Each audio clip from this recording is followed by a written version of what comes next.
অভিনয় ও সোশ্যাল মিডিয়ায় নজরকাড়া উপস্থিতি রাখেন জয়া আহসান ও রুনা খান। বিভিন্ন ফটোশ্যুটের ছবি সোশ্যাল প্ল্যাটফর্মে শেয়ার করেন তারা। সম্প্রতি সেই ফটোশ্যুট নিয়ে সমালোচনা করেছেন অভিনেত্রী ফারজানা চুমকি। একটি অনুষ্ঠানে অতিথি হিসেবে উপস্থিত হয়ে চুমকি বলেন, জয়া ও রুনার কিছু ফটোশ্যুট দেখে মনে হয় এগুলো না করলেও পারতেন। তার এই মন্তব্য দ্রুত সোশ্যাল মিডিয়ায় ছড়িয়ে পড়ে। কেউ সমর্থন জানালেও অনেকেই সমালোচনা করেন। সহকর্মীদের নিয়ে এমন মন্তব্য করা ঠিক হয়নি বলেও অনেকে মত দিয়েছেন। চুমকি জানান, ১৯৯৯ সাল থেকে নিয়মিত ফটোশ্যুট করেছেন, কিন্তু সম্প্রতি ওজন বেড়ে যাওয়ায় তিনি ফটোশ্যুটে সময় দেননি।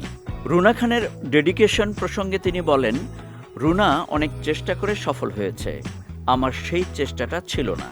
তিনি আরও বলেন, আমার কোনো জেলাসি বা প্রতিযোগিতা নেই এবং রুনাকে আমি ছোট বোনের মতো মনে করি।